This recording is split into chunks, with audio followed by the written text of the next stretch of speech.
Why do you think that marriage is a scam? Like, do you think the marriage is scam? Right? Because I get to hear that often. I hear people say marriage is a scam, and usually when people say these things, it's because of the challenges and the situations that they are facing in their marriage. So they use the situations, the challenges that they are facing in their marriage, coupled with those that they have heard from their family members, from friends, or they have seen on TV, to conclude that marriage is a scam. However, I don't think so. I think otherwise.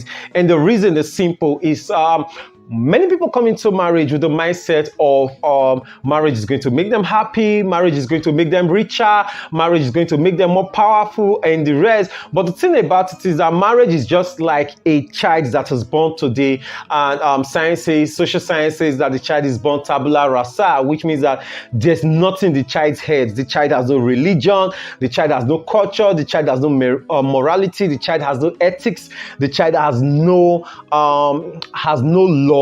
Right? In fact, most of the time, the child only wants to do three things. The child wants to eat, the child wants to cry or play, and sleep, right? So those are some of the things that the baby is focused on, right? So that is how your marriage is. From the day your marriage shows up, it's just like that, blank, like nothing in it. You are the one that creates it. You are the one that designs your marriage. Of course, you are also the person who chose your partner. You chose your spouse. Nobody chose the person for you. So you definitely saw what you wanted to create, and you felt that this person was best for it. Now, who are you going to put the blame on for that? If you think your spouse is lazy, if you think your spouse is not caring enough, if you think your spouse is not supportive enough, if you have all those complaints that you're having right now, who should you blame? Because at the end of the day, you are the one who made this choice. You chose this person. Let's assume you got married at 28, or you got married at 30, maybe even 25, or you got married at 40. You spent all these years preparing for marriage. So the question becomes, what were you preparing for? Did you understand what marriage truly entails? Did you go into research to say, what is it that make marriages work? Who is the kind of person I need to get married to be able to create the type of marriage that I want? Did you actually sit down and you were deliberate? You research on this particular thing the way you may have researched for your project in school? Well, I don't understand that some people don't even do that. They subcontract it out, or they just go and copy and paste, right? But then look at it this way. It's just the same time when I knew I was relocating to the city of Ibadan. I started reading about the people. I wanted to understand the culture. I wanted to understand the demography. I wanted to have some basic understanding of it, right? Many people don't get to do this about marriage. So they rate marriage. They look at marriage from the romance novels they read, from the romance movies they watch, forgetting that many of these writers, many of these producers, they aim to entertain you. Their goal is to entertain you or to captivate you, right? And not necessarily to educate you, not necessarily to teach you. Yes, it is okay for you to consume some of this content, but then you must be able to differentiate reality from life. You must be able to go and ask people who are in marriage and ask them, what is it that is working, what is it that is not working? And again, when you're asking people what is it that is not working, be sure to be deliberate to also ask them, why is it that it is not working? Because there are many people out there in our churches, in our community, in our family, who keep on complaining that marriage is a scam, marriage is a scam. But if you sit down and assess their marriage, if you sit down and decide to review their marriage, you discover that it is not marriage that is a scam. It is their own marriage that is a scam, right? So they have the show of it, but not the reality. Why?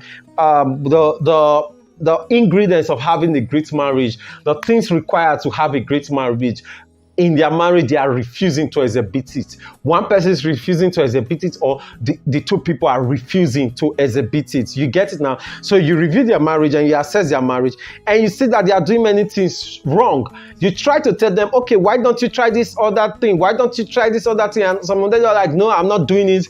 This is how it is. Some of them come in with their own mindset.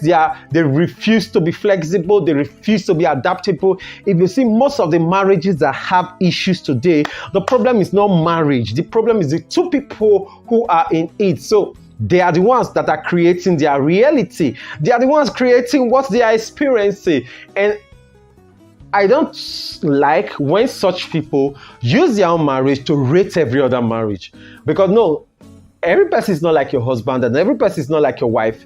And because the two of you are different and the other two people are different, your realities are not the same, right? So in a real sense, marriage is not a scam. It is these people's marriages that is a scam. Maybe because they were living a fake life, and so living a fake life, they chose a fake person, or they wanted the fake reality. They did not consider what it will actually take to create a happily ever after.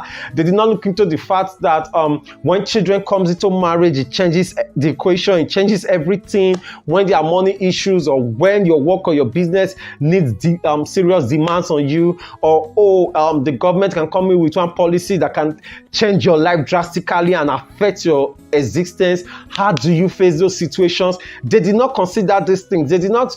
They just felt it was, to them, it was just the lovey-dovey thing. It was just the beautiful romance they saw on TV. They're like, when I get married, I'll be cooking in the kitchen, and my husband will be helping with the dishes, he'll be washing the place, we'll do this and that together, without first of all asking the man if he likes doing the dishes, if he even does the dishes at home, without first of all asking the woman if she likes cooking, if she ever wants to cook. So we most of these people get to create in their head a fantasy that they themselves and their partner cannot recreate. Right? They cannot recreate, because right now in their existence, because right now in their reality, that thing does not exist. Your marriage is what you bring into your marriage. That's just a simple truth. Your marriage cannot be sweeter than what you and your spouse brings into the marriage. So right now, if you're married or right now you're single, I'd like to ask, who are you? Right? And who is this person that you are getting married to? What is the type of marriage you want to create? You must be detailed and deliberate about every aspect.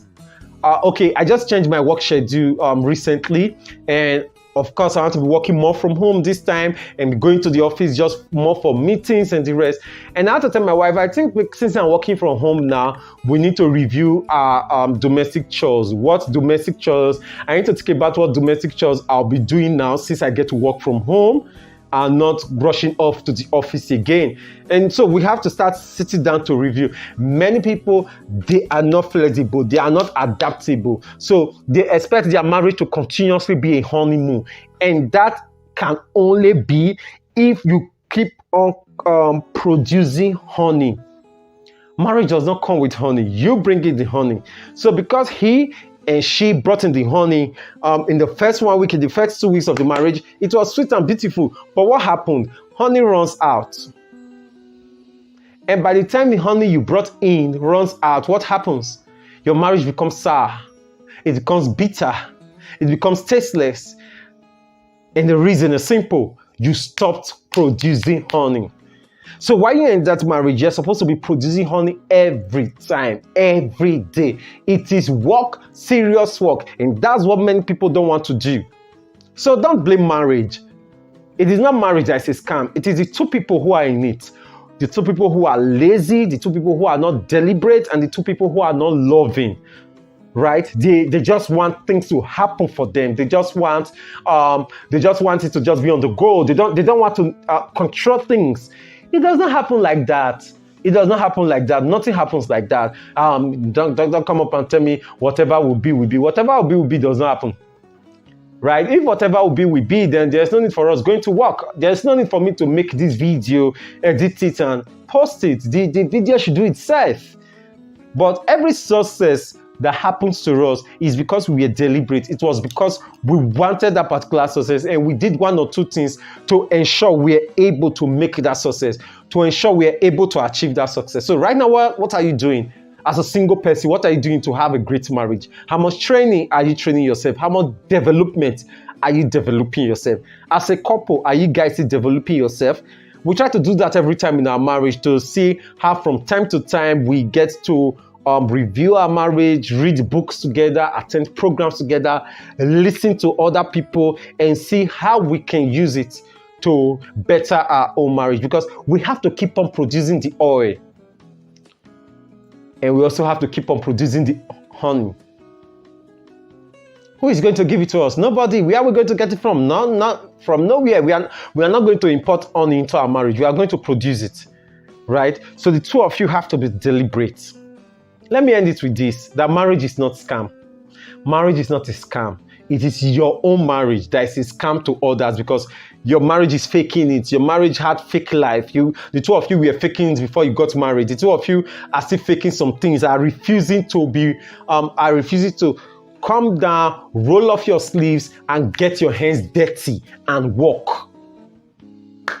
My name is El, and I'm alright. Thank you so much for following Tina. I don't want to sound like I'm angry towards you, but then we just have to make it work if you want it to work. If you want your marriage to be sweet, it will be sweet. If you want it to be sweet and you don't do the work to make it sweet, it can never be sweet, no matter how much you pray about it. Unfortunately, is that it takes two to tango when it comes to marriage. So only one person cannot make it sweet. So you could put in all the efforts that you want to put in, and your partner does not put in his own effort.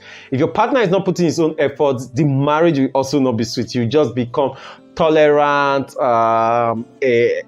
patient, and long-suffering. Of course, like Victor Atokolo says, long-suffering is not forever suffering, right? So you see the issue now when it comes to marriage. It's not just about you, your partner also matters. And that's why you must always see this as a team play and as a partnership. And do not join a team or choose a partner who does not want to work like you. Thank you so much. Subscribe, hit the notification bell, like this video so that it betters our algorithm, and of course share this with friends so I get to enjoy the same things that you are learning. You rock.